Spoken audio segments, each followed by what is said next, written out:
Nasuka de René Chala, qui ne figurait pas sur le carton tout à l'heure. Donc j'ai le plaisir maintenant d'inviter René Chala, Thibaut Croisy, pour la suite de l'année. Et Noël Arcade.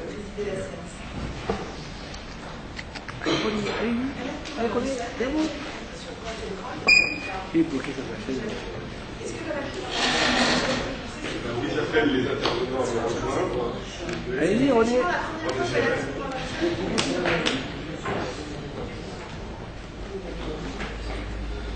Je n'ai pas eu beaucoup d'informations sur le premier intervenant, mais je crois que de toute façon il ne sera pas présent.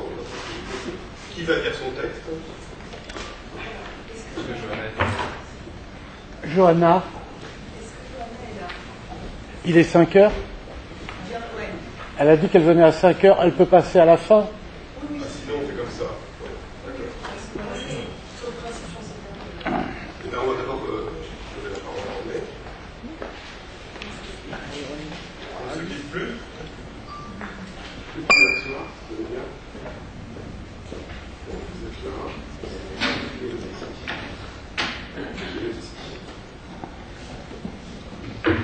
Ah bon, c'est ça, c'est marqué ici.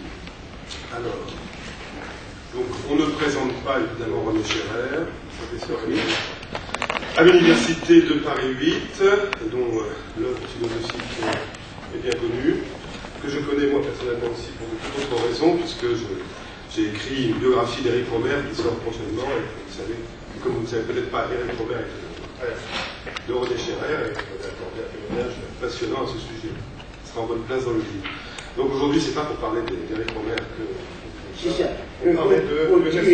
Tu es un des co-auteurs d'une biographie qui tourne. Il paraît le 3 janvier. Arrêtons là la pub. Il faudrait l'annoncer puisque ça fait longtemps. Voilà. C'était la minute d'autopublicité. Mais on est vraiment complètement hors sujet. Donc, on va parler aujourd'hui, je crois, de l'efficace, mais c'est pas exactement l'intitulé de mon intervention. Ah non, il n'y a pas d'intervention. L'intervention, j'avais donné à Stéphane, qu'il avait mis, parce que c'est-à-dire que j'ai déjà sur Lionel écrit un article il y a 2 ans à peu près, qui était sur Internet, mais qui a été donné dans une revue. Je ne me rappelle plus comment il s'appelle. Point Limplan. Pour le cinéma. Point Limplan, et que j'avais appelé une vitalité désespérée. Comme, voilà, ce titre, c'est une formule comme ceux qui ont une connaissance de Pasolini ont pu la lire chez Pasolini, c'est une formule pasolinienne. Je l'avais utilisée pour ce titre. Parce que je pense qu'il y a, en dépit des différences qu'il y a forcément à la fois dans la personne, dans le cinéma, il y a une certaine, il y a des analogies, il y a des résonances tout au moins entre Pasolini et Lionel. Ne serait-ce évidemment, c'est un lien évident par l'intermédiaire de l'homosexualité, qui est d'ailleurs, il faut dire, le thème qui ici réunit autour de cet Eros militant, le cinéma de Nasuka. Donc on peut dire que c'est Pasolini aussi, dans une certaine mesure, à travers un certain nombre. C'est pas uniquement cela, mais il y a de l'éros militant chez Pasolini, il y en a dans sa poésie, il y en a dans ses romans. Or, il y en a aussi chez Lionel. Tout cela pour dire que cette vitalité désespérée, je l'avais empruntée à Mussolini. Excusez-moi, là c'est erreur impardonnable. N'ayant pas la possibilité, on a forcément l'imagination est toujours courte. On a des réserves, mais on n'en a pas infiniment. Donc, je ne voulais je n'avais pas l'idée quand Stéphane m'a demandé de faire quelque chose. Je croyais que c'était une table ronde. Je ne savais pas que ça aurait une si grande portée, une si grande importance, que ça soit un véritable colloque s'étendant sur plusieurs jours. D'ailleurs, je m'en réjouis pour Lionel également, et je trouve que c'est parfaitement justifié, mais dans mon esprit, c'était un petit table ronde, donc je n'avais pas pensé écrire un texte. Et l'ayant envoyé, on m'a demandé le titre. Alors, ce titre, c'était Lionel Soucade, une vitalité désespérée. Si vous ne l'avez pas lu, bien que je ne sois pas très partisan inconditionnel des moteurs de recherche sur Internet, vous le trouvez à ce titre sur Internet, donc vous pourrez le recopier. C'est pas la peine de faire double emploi, allez le chercher, vous le trouverez. Alors, je me suis dit, je vais changer. Alors, j'avais mis violence et passion.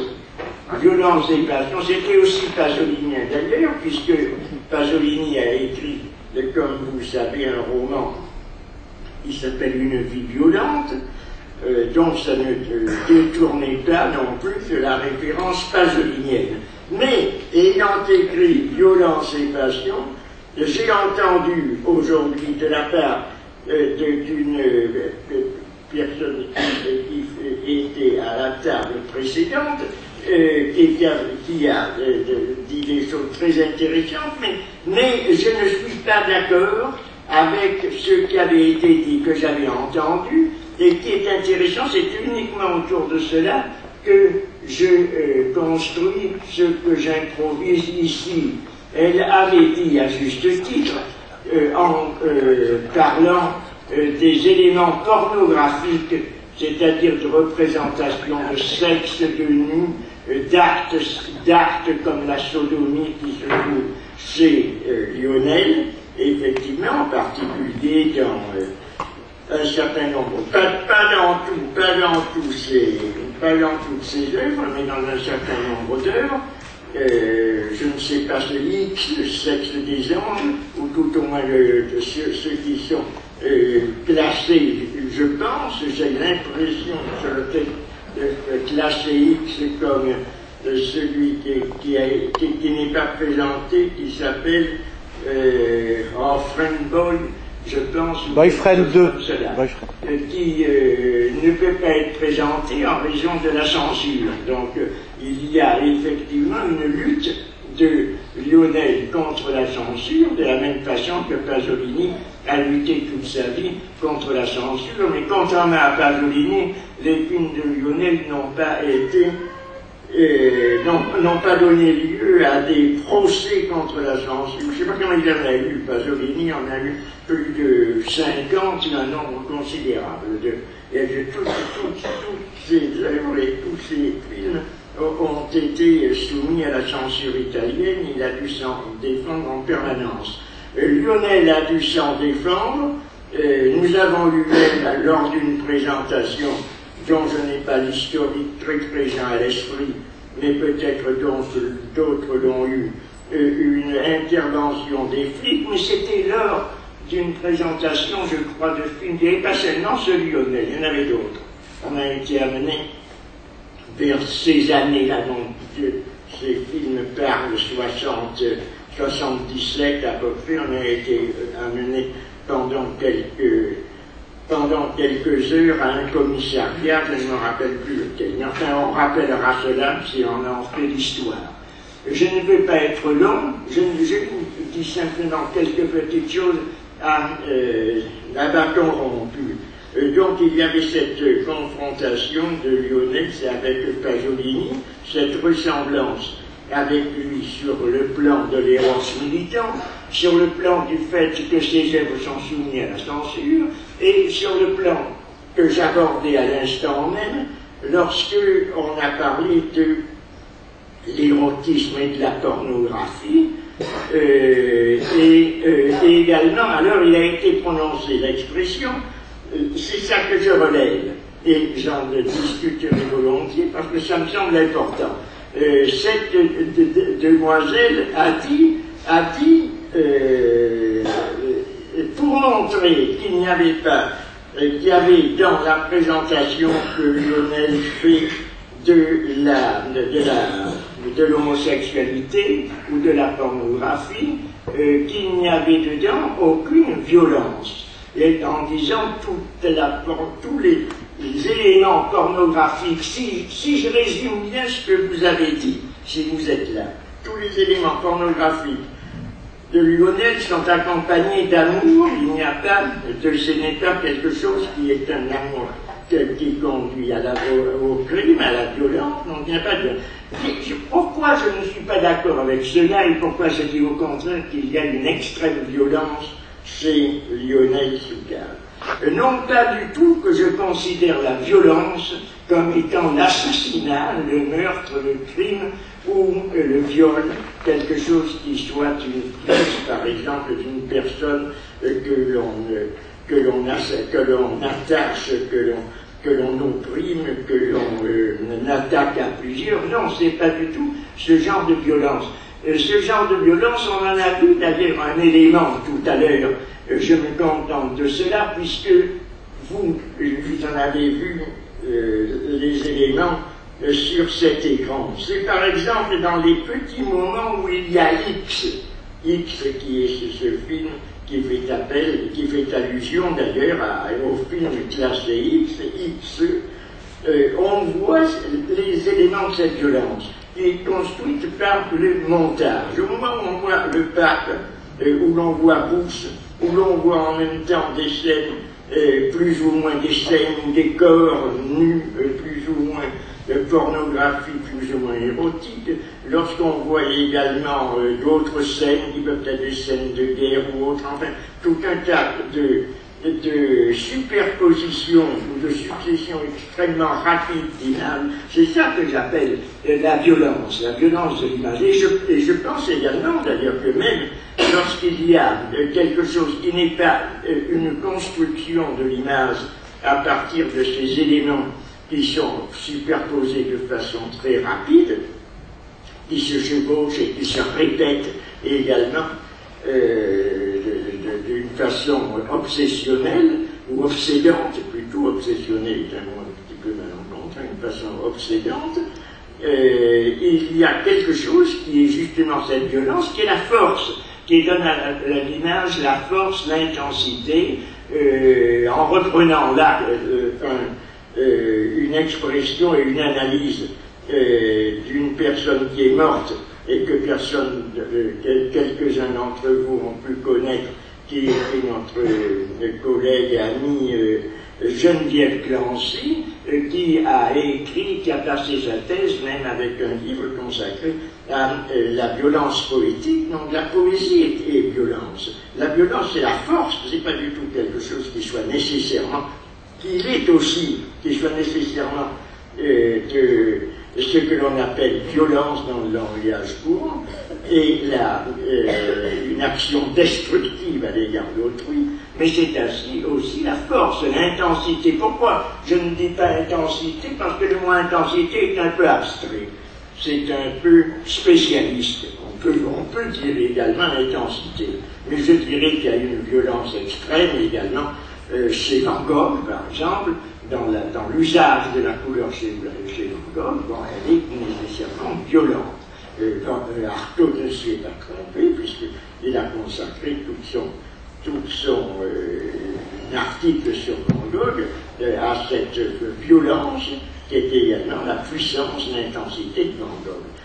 Ce que l'on peut trouver, mais avec les transferts, les transpositions qui sont nécessaires, aussi dans le style cinématographique de Lionel, qui, que ce soit avec des couleurs, ou que ce soit sans couleurs, manifeste également la même violence. J'ai participé plus ou moins à deux tout au moins films de Lionel, c'est-à-dire le Rasdep, dont un fragment a été a été montré tout à l'heure avec la troisième partie où il y a Guillaume Quinghem, et également un film sur Guillaume Quinghem qui est en voie d'exécution, si l'on peut utiliser ce terme, ou de réalisation, qui n'est pas terminée, qui est plutôt une ébauche, et je pense que dans ces deux films également, on pourrait, si on en faisait l'analyse, et s'il le méritait, voir quelque chose qui peut s'appeler la violence de l'image. Alors, sur le terme de violence, c'est ainsi que j'expliciterai le terme, pourquoi justement il y a cette violence qui est aussi une vitalité, qui est aussi une intensité, qui est aussi une force qui se traduit de façon diverse, plus ou moins accentuée, très accentuée dans des films comme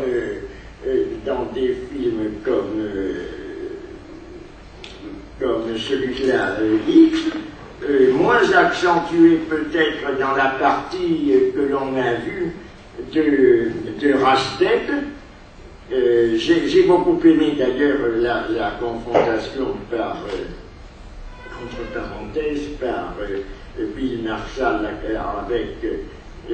avec le neveu de Rameau, et je pense que les deux retentissent l'un sur l'autre, et je pense qu'effectivement, après, bien que Diderot ne soit pas, je pense, homosexuel, ni que le neveu de Rameau l'ait été, je pense qu'il y a quelque chose qui, incontestablement, dans ce dialogue, dans cette promenade, fait beaucoup penser, de ce point de vue du style, au neveu de Rameau, sinon à Jacques le Fataliste, qui est aussi en dialogue, mais c'est certainement plutôt le neveu de Rameau. À ce propos, puisqu'on avait évoqué le problème du sida relativement à l'homosexualité, je ne sais pas, ça s'est fait là tout à l'heure, je l'ai entendu au passage, je n'entends pas bien, de sorte que je ne sais pas si ce que j'ai entendu, je l'ai inventé, ou si c'est vrai. Quoi qu'il en soit, on avait évoqué cette idée où elle m'était venue à l'esprit, et il y a chez Diderot quelque chose, une réflexion très curieuse, c'est dans le supplément Voyage de Bougainville, je crois, ou dans un autre, ou peut-être dans le Songe de Dalande, je ne m'en rappelle plus, où on lui dit, à une époque où la sodomie, ou la bougrerie, ou la pédérastie, le mot homosexualité n'existant pas, était vue d'une façon très ironique ou malveillante au XVIIIe siècle, où la police d'ailleurs était essentiellement la police des mœurs, faite pour chercher ce qu'on appelait également les chevaliers de la Manchette. Et on lui demande pour quelle comment expliquez-vous, parce que les actes qui ne sont pas naturels, comme la pédérastie. Et alors il a cette parole, il explique que dans d'autres peuples, bon, c'est quelque chose dont il n'est pas contre, mais il suit l'opinion courante lorsqu'on l'interroge sur les mœurs françaises, et il a cette parole très intéressante, la crainte de la vérole à Paris. Or, c'est intéressant parce que la vérole, comme vous le savez, c'est ce qui est appelé ensuite syphilis, parce que les relations homosexuelles, contrairement à ce qui s'est passé à propos du sida, étaient considérées précisément comme innocentes. Et bien qu'elles étaient critiquées parce qu'on les considérait comme ridicules, c'est la position d'ailleurs que Sade prête à un de ses personnages dans Aline et Valcourt. Bon, je n'explique pas où ça se trouve à quel moment, mais quelqu'un qui est un législateur utopique et qui veut faire disparaître l'homosexualité, dit au fond elle s'effondrera elle-même sous son ridicule, parce qu'on considère que l'homosexualité est profondément ridicule. Donc tout ça, ça discute aussi, ce sont des opinions très intéressantes, mais qu'à l'heure actuelle, on n'ose à peine évoquer, étant donné qu'il y a tellement de langage convenu, d'idées qui forment des clichés, que toutes ces choses qui sont tout à fait naturelles ne sont même plus concevables dans la plupart des cas. Donc il y a ce fait que l'homosexualité à cette époque-là était considérée comme innocente, inoffensive, alors que la transmission du mal de Vérone, ce qu'on appelait le mal de Vérone, ou de la vérole, par les femmes, par les prostituées, était crainte à l'extrême, et que c'était vraisemblablement par là que se faisait la voie de transmission la plus ordinaire. Tandis qu'au contraire, avec le sida, c'est quelque chose qui a été, pour ceux qui ont vécu à cette époque, qui s'en souviennent parfaitement, qui a été considéré comme un mal spécifique des homosexuels, comme étant le cancer gay, que c'était dans ce domaine, dans ce milieu-là, que ça s'était diffusé. Je tenais à préciser cela, puisqu'il a été question de Diderot. Donc on voit dans quelle catégorie Diderot pouvait ranger les relations homosexuelles, puisque je parle de lui, il faut parler également, peut-être faire une petite allusion à Rousseau, une personne à la thèse de laquelle j'ai assisté, j'ai été membre du jury il y a une dizaine d'années, non pas ici, mais à la Sorbonne, avait fait un livre qui a paru aux presses universitaires et qui est consacré à la sexualité de Rousseau, et où elle affirme, en le démontrant d'une façon qui est assez convaincante. Il y avait là des spécialistes de Rousseau comme Jean Delbrun qui n'ont pas discuté, qui n'ont pas considéré que c'était une hypothèse impossible. Elle a considéré que lorsque Rousseau avait affirmé qu'il avait mis à l'hospice des enfants trouvés les 5 enfants successifs qu'il avait eus avec Thérèse, qui était sa concubine, il a menti pour cacher tout simplement quelque chose qu'il considérait comme beaucoup plus grave que de mettre des enfants trouvés à l'hospice, qu'à l'heure actuelle on considérerait quand même comme un acte, et qu'on continue à considérer comme un acte un petit peu léger ou sinon impardonnable. C'est parce qu'il voulait cacher, dissimuler le fait qu'en fait il n'avait pas particulièrement de relations féminines, même s'il en a eu quelques-unes, qu'il était d'autre part impuissant, qu'il n'avait aucune possibilité d'engendrer qui que ce soit, et qu'il voulait dissimuler son homosexualité. Je ne sais pas si c'est vrai ou si c'est vrai, mais c'est quelque chose qui se trouve affirmé dans une thèse. Et il faut y joindre, puisque Lionel a présenté un fragment un peu, je dois dire d'une façon un peu légère, puisque je suis moi-même un co-auteur, si l'on peut dire, de ce texte, et que j'y parais comme une sorte de faux William Moore, avec un air lamentable, et qui lit des textes avec un chapeau de paille mexicain, et qui lit des textes de Guy, qui sont tirés de l'Amphithéâtre des Morts. Je dirais à propos de ce culte que Rousseau, pour sa part, peut-être tout le XVIIIe siècle, appelait le culte un objet ridicule. Lorsque dans les Confessions, il raconte une mésaventure qui lui est arrivée à Venise. À Venise, là où il a eu une mésaventure avec cette jeune servante qui, devant ses efforts pour baiser avec elle, lui a dit « Zanetto lasciare le donne e studia la matematica », c'est-à-dire laisse les femmes et étudie les mathématiques. Devant ses efforts peu couronnés de succès de baiser avec cette jeune fille, il était voyeur, et il le dit dans les Confessions. Il s'était caché près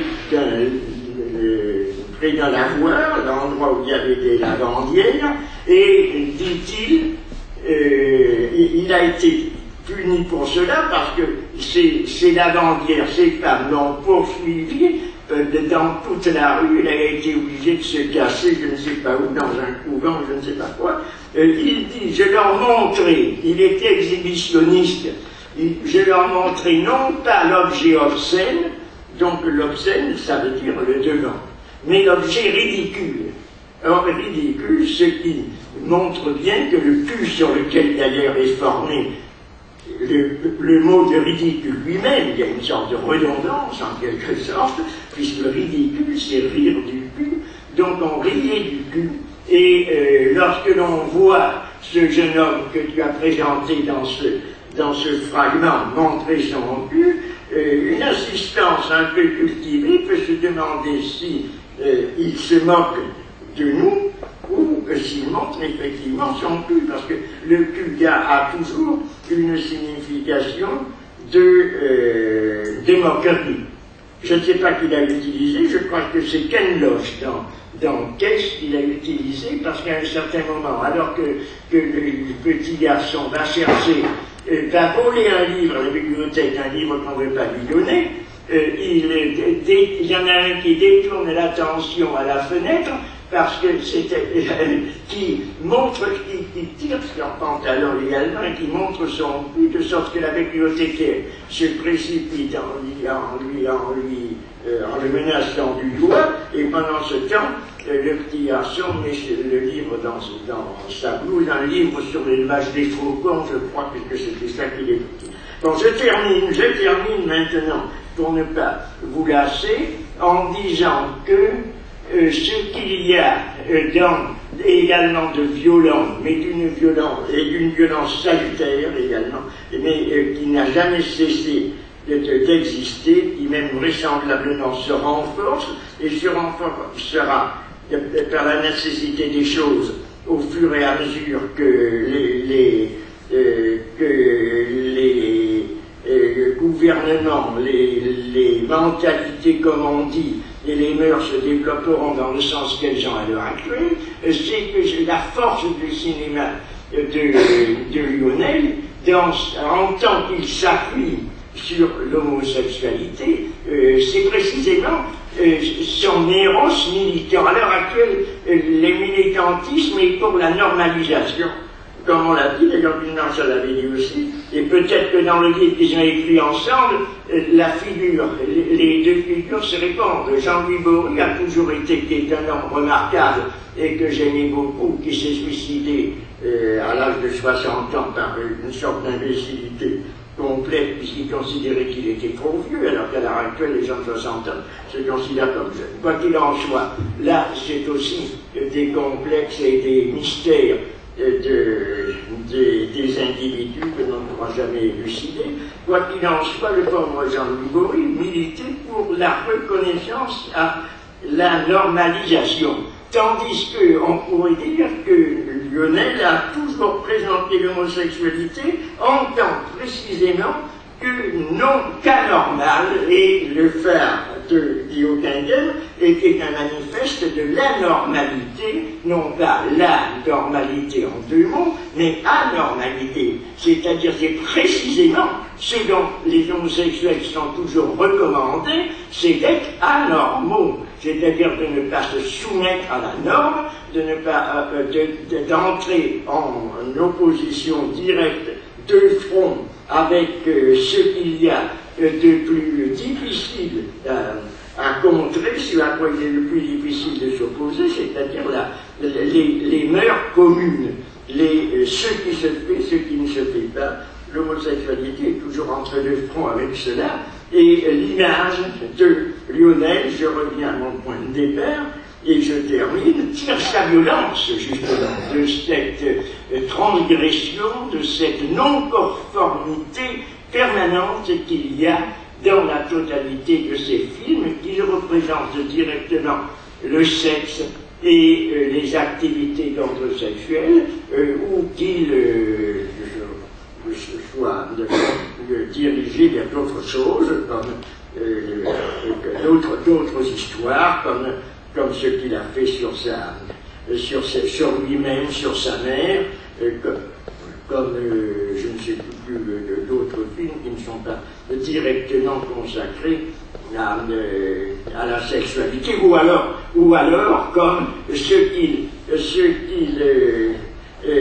à quoi il a consacré sa vidéo depuis un certain nombre d'années, comme une sorte de journal ininterrompu, où tout n'est pas nécessairement consacré à la sexualité. À propos de cette vidéo, je termine alors franchement là-dessus, dans ce qu'il a filmé sur moi, puisque il suit mes interventions avec une vidéo depuis un certain nombre d'années, mais c'était comme celle d'autres aussi, je l'espère, mais les miennes en particulier, j'en suis témoin.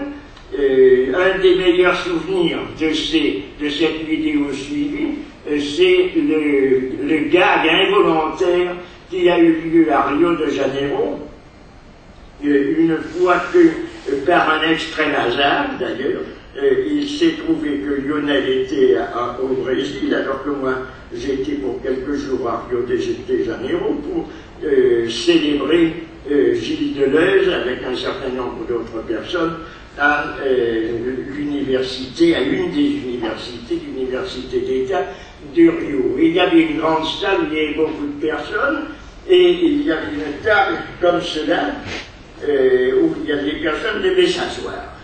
On était d'abord debout au moment d'entrer, et chacun avait une chaise derrière lui. Et je ne sais pas comment ça se fait. Alors, les autres personnes, ah non, c'était moi qui devais commencer. C'est moi qui devais commencer, de sorte que tout le monde était d'abord debout avant de s'asseoir, et celui qui présidait l'ensemble, fait un petit speech debout, c'est pas dit, de s'asseoir. Tout le monde s'assied. Je ne sais pas comment ça se fait. On avait mis derrière moi une chaise plus basse, sans doute. La table, je ne sais pas du tout comment ça a pu se faire. Je m'assieds, et en m'asseyant, je disparais complètement jusqu'au cou derrière la table. C'est sur cette vidéo d'ailleurs. C'est dommage que tu ne les aies pas. On va essayer de la voir, on va demander si on peut la voir. Je disparais. Alors, René à Rio. La scène a consulté, parce que c'est une scène d'une demi-seconde, et à ce moment-là, tout le monde s'est précipité avec des dictionnaires, des incoartos, parce qu'il y a également sans doute une bibliothèque le long de la salle, et on m'a monté une dizaine de dictionnaires, de sorte que j'ai pu m'asseoir. Voilà un des meilleurs moments, et un des meilleurs souvenirs de ces collaborations cinématographiques que j'ai eues avec Lionel. Je vous remercie.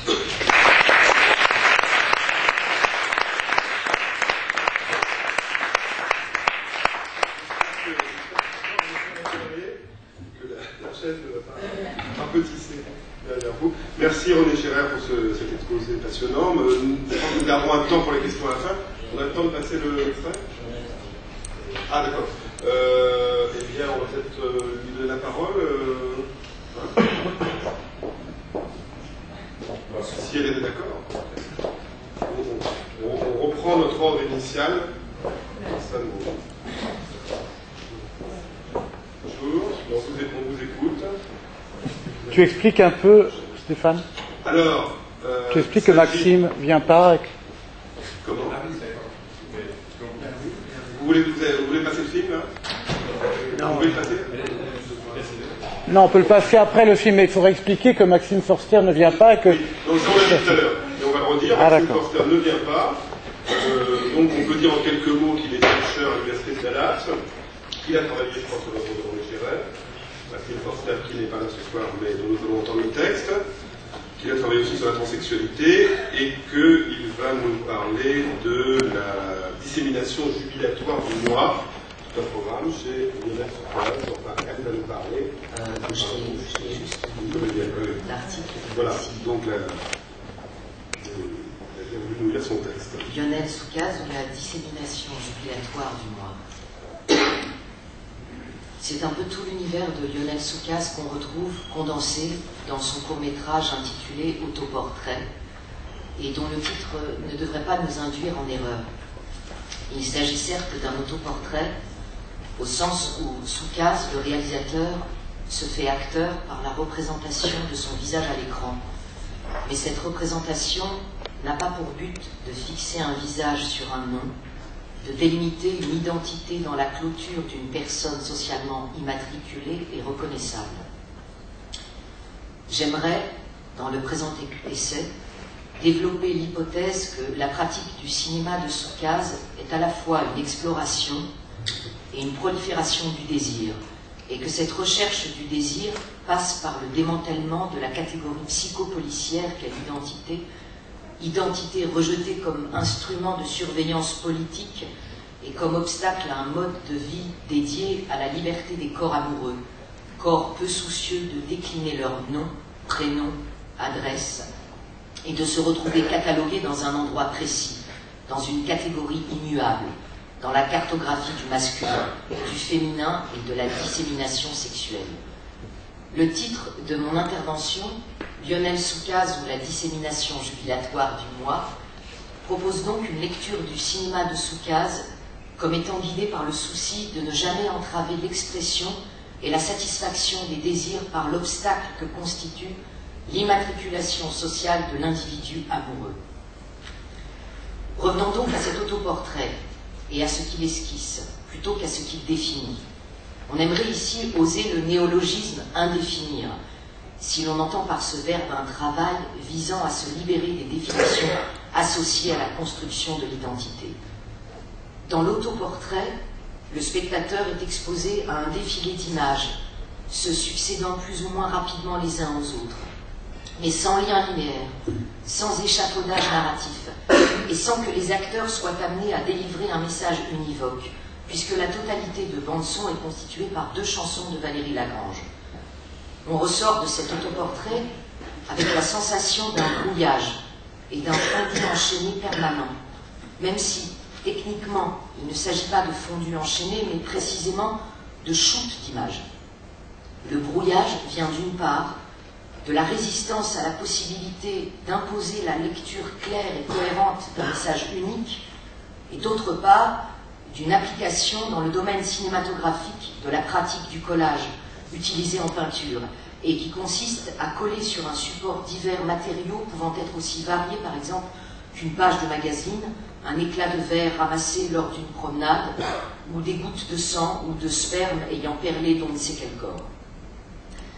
C'est l'importation de la pratique du collage dans le domaine du cinéma qui donne cette impression d'une suite de fondus enchaînés, ces derniers permettant d'opposer la dissémination du moi à sa réification. L'autoportrait de Soucaz est en quelque sorte un collage cinématographique où l'écran devient le support de divers matériaux, a priori arbitraires, mais qui ébauchent chacun une tendance propre à l'univers de Lionel Soucaz.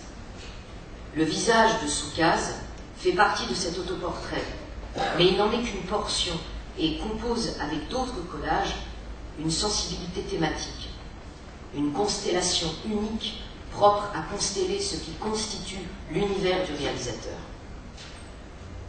La sensation de fondu enchaîné vient précisément de l'accumulation des couches de collage, accumulation permise par le choix de l'écran comme support de l'œuvre. Passons donc au vif du sujet. Quels sont les matériaux qui donnent un visage, ou plutôt qui envisagent et dévisagent l'univers de Soucaz? J'ai repéré 4 genres de collage. Il y a outre le visage de Soukaz, les images de corps inconnus et désirables. Par exemple, de ce travailleur ou flâneur filmé en plongée à l'extérieur, dont le visage n'effleure jamais à l'écran, mais dont le corps traduit l'appétit pour la chair, l'exaltation du désir et l'invitation à la drague. Il y a aussi, tourné en intérieur, ce visage, peut-être d'un ami ou d'un amant, dont le regard et le sourire sont autant d'ouverture à la tendresse et au désir d'entrouvrir un appel à la caresse. Un gros plan sur la bouche entr'ouverte de ce visage évoque sans ambiguïté la forte sensualité qui sature la compagnie de cet inconnu qu'on aimerait mieux connaître. Ces images de corps et de visage représentent l'amour homosexuel comme l'école buissonnière du corps désirant, comme le roman d'apprentissage de la cuisson du désir et de l'inspiration artistique qu'il peut provoquer, et qui se retrouve dans les films de Soukaz. Ces images de chair glanée au hasard des rencontres de la vie et de vie ancrent l'expression du désir et de son nomadisme dans le cinéma de Soukaz. Il y a aussi des images de manifestants dans les rues, des images qui montrent quelques banderoles où l'on peut lire à la va-vite qu'il s'agit de travailleurs venant de Paris et de la banlieue pour défendre leurs droits sociaux et en revendiquer de nouveaux. Ces images représentent la partie militante, politique, révolutionnaire de Soukaz, pour qui l'exploration des corps désirés et désirants n'est pas dissociable de l'émancipation des plébéiens contemporains vis-à-vis de l'oppression subie dans notre système capitaliste. Beaucoup d'autres films de Soukaz explorent le militantisme dans son moment le plus brut et le plus radical, celui du moment de la manifestation dans la rue, du réinvestissement de l'espace public pour porter le combat au nom de la justice sociale. Soukaz a défilé et filmé les manifestations des travailleurs, des homosexuels, des transsexuels, des pacifistes, de tous ceux qui rejettent un ordre de la précarisation, de la discrimination et de l'impérialisme. Je pense par exemple au court-métrage Texas Chain Political Massacre qui, sous couvert d'une parodie du fameux film d'horreur The Texas Chainsaw Massacre, remplace les tueurs de ce film gore par les figures de George Bush et Vladimir Poutine, tout en leur opposant des activistes d'ACT UP qui manifestent pour les malades du sida, les sans-papiers, les femmes et les minorités sexuelles. La barricade et l'émeute font pleinement partie de l'univers de Soukaz et se retrouvent à juste titre dans son autoportrait. Autre composante du collage, les arts à travers la musique, la peinture et la littérature. On aperçoit sur une toile ce qui pourrait être un portrait ou autoportrait dessiné de Lionel Soukaz, puis deux couvertures de livres, à savoir Ma mère de Georges Bataille, texte culte de la littérature érotique, et la mythologie grecque, de Pierre Guémal. La musique, enfin, est présente à travers deux chansons de Valérie Lagrange. La première est Au cœur de l'amour, et la seconde est On meurt tous d'amour. Si Soukaz déserte volontiers l'ennui et la discipline du savoir officiel dispensé par l'éducation nationale, s'il reçoit comme un honneur, fidèle à l'esprit de Jean Vigo, un zéro de conduite pour ne pas se fondre dans l'uniformité de l'éducastration, sa pratique du cinéma n'en est pas moins une école, mais une école buissonnière où la liberté et le plaisir d'apprendre sont les deux tétons guidant l'appétit pour la culture, traduit ici dans l'autoportrait par des références culturelles à trois domaines artistiques en dehors du cinéma, peinture, musique et littérature. Cette volonté d'apprendre et ce goût d'un savoir émancipateur se retrouvent tout au long du cinéma de Soukaz, notamment dans l'usage des citations écrites, souvent de Guy Hockenheim, dont il ponctue parfois ses œuvres, ou encore dans la volonté de filmer des séminaires ou des conférences où il est question de promouvoir des penseurs libertaires.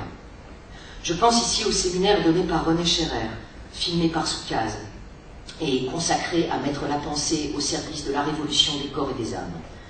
Je pense aussi, par exemple, à l'hommage rendu au chanteur Amé dans le court-métrage Amé, on t'aime, ou encore l'hommage à l'écrivain argentin Coppi dans le court-métrage Coppi, je t'aime.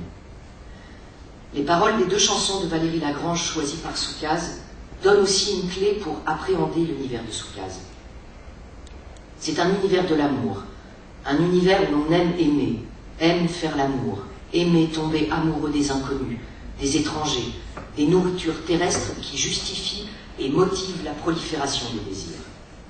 Non seulement on aime aimer, mais on en vit, au point que, sans amour, la vie est condamnée à se fracasser. Non pas l'amour comme sublimation chaste et apaisée de la dialectique, du désir et du plaisir, mais l'amour comme principe d'être au monde dans un corps habité par l'intensification de ses jouissances physiques et mentales. On peut dire que la caméra de Soukaz est une caméra amoureuse, car il n'est pas dans la représentation artistique du linéaire ni la transcendance, mais la restitution nette et brute d'une pulsation de vie maintenue par ce que Hockenheim avait décrit comme l'envie inlassable du corps des autres. Caméra amoureuse aussi, car militante, c'est-à-dire fraternelle de toutes les luttes contre l'oppression. Cette solidarité est intrinsèquement politique et érotique, dans une tradition qui n'est pas sans évoquer Jean Genet ou Guy Hockenheim, qui ont chacun expliqué que la collusion du désir et de la politique n'était pas accidentelle, mais fondamentale pour mettre en branle la vocation révolutionnaire. Si nous citons Hockenheim, c'est parce qu'il est une référence constante, le complice tutélaire, le rivage salutaire sur lequel le cinéma de Soukaz aime trouver son inspiration. Le visage de Guy Hockenheim apparaît donc également dans cet autoportrait sous la forme de plusieurs photos, d'un extrait d'entretien et d'une mise à l'écran de son fameux article de presse commençant par « Je m'appelle Guy Hockenheim, j'ai 25 ans » et déclarant sans honte qu'il est homosexuel en janvier 1972 dans le Nouvel Observateur.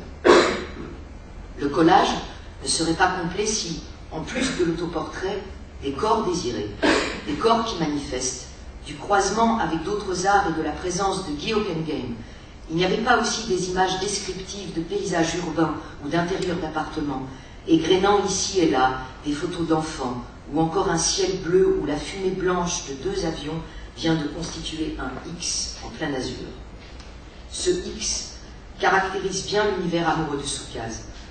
D'une part parce que le désir y est exploré sans tabou, et d'autre part parce que le X évoque à la fois l'appétit pour le cul, surtout en plein air, mais aussi la menace de la censure d'État, comme celle qui frappa le film Rasdep à sa sortie en 1979, en le classant X.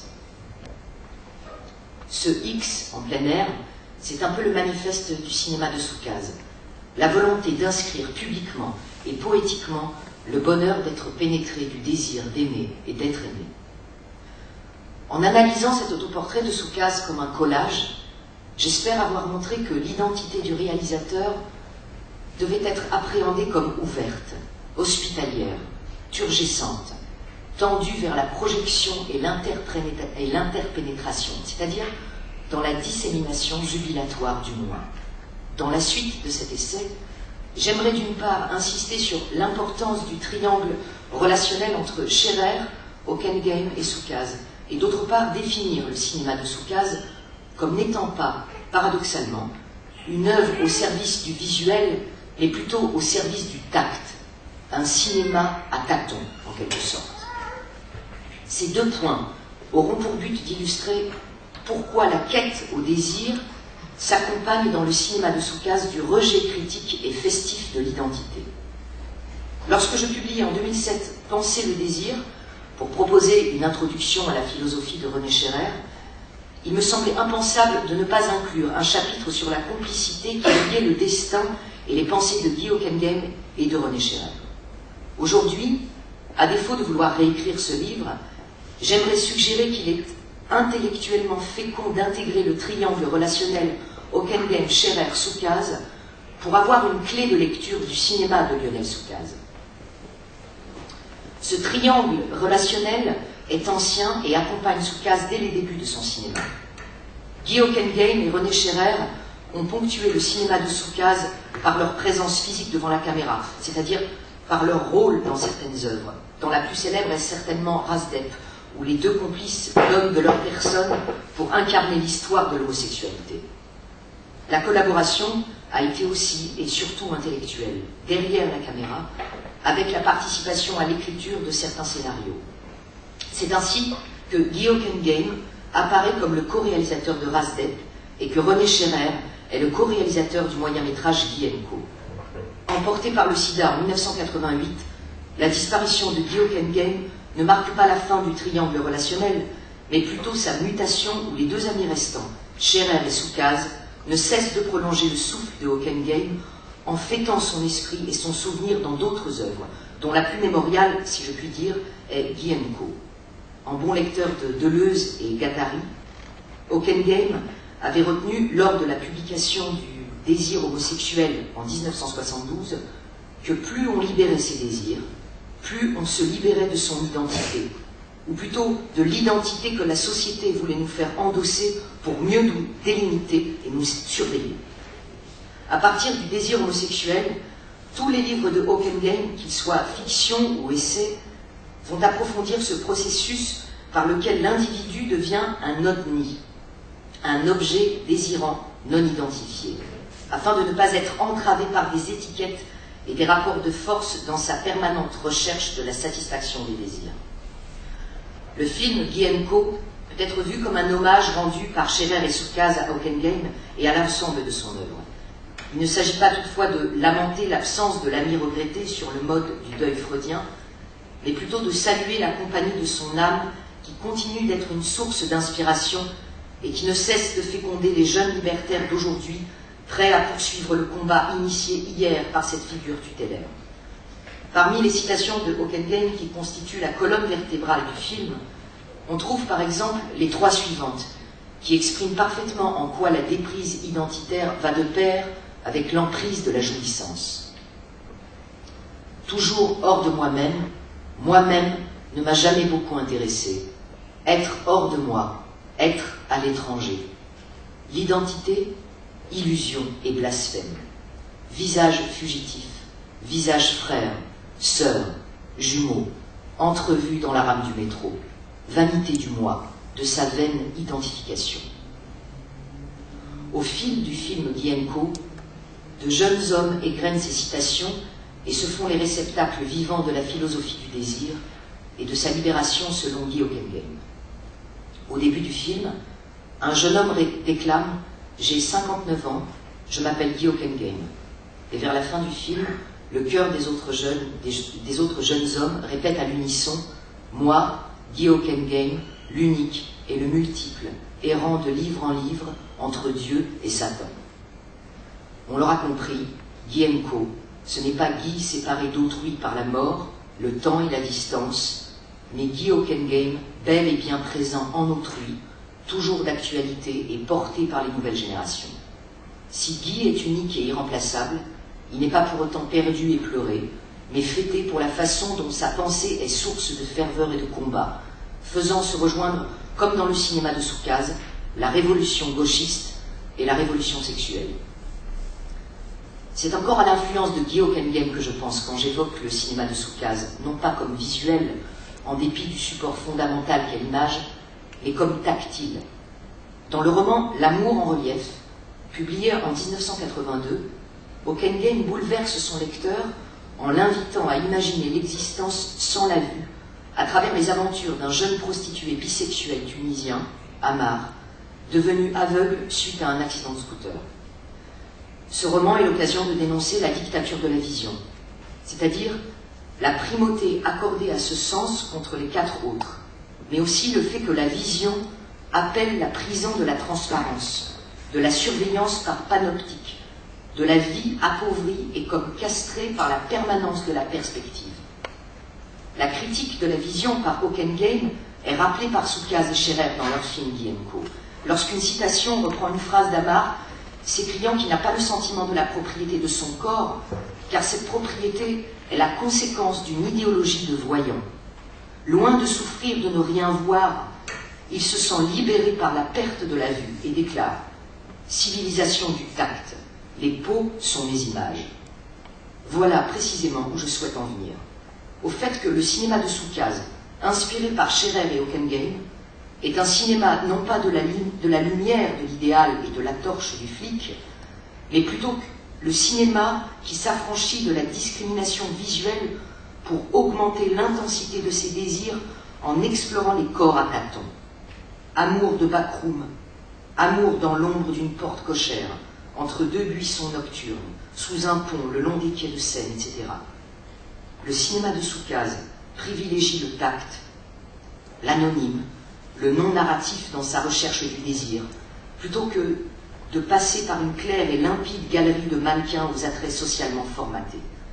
La perte de la vision au profit du toucher, du tactile, permet au cinéma de Soukaz de disséminer l'identité au gré du vent du désir qu'on ne voit pas, mais dont on fait partie.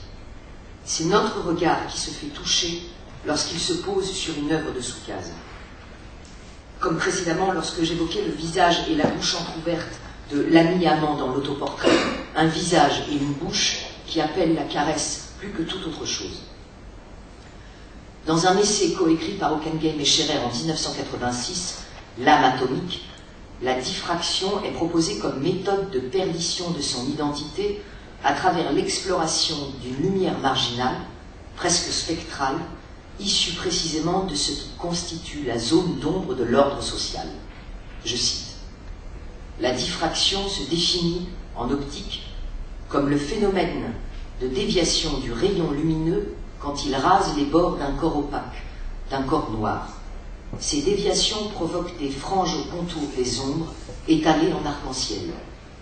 Charles Fourier a appliqué à l'image de la diffraction à la multiplicité des germes passionnels qui laissent entrevoir, en civilisation même, la promesse de l'ordre harmonique.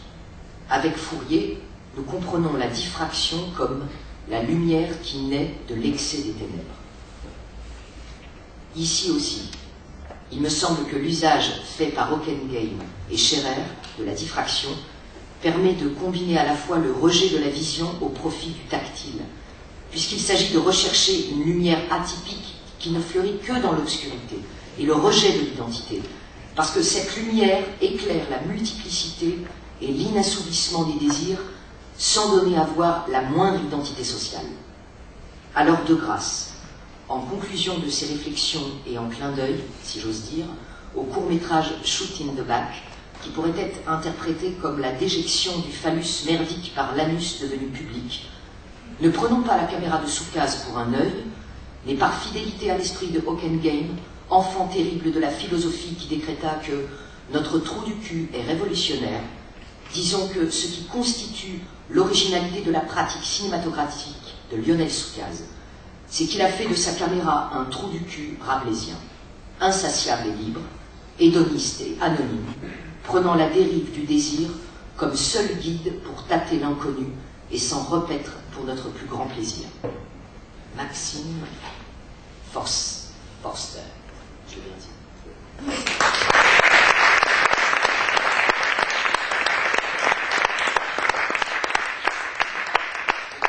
Merci bien lu ce texte. La parole à Thibaut Croisy, qui est, je crois, au département du théâtre de l'école normale supérieure, qui est metteur en scène, qui travaille notamment sur le théâtre de Jean-Claude Grandbert, de Thomas Bernard et de Coquille, et qui va nous parler justement de Coquille, tel que nous l'avons vu tout à l'heure. Coquille, étoile filante du cinéma de Lionel Soukaz.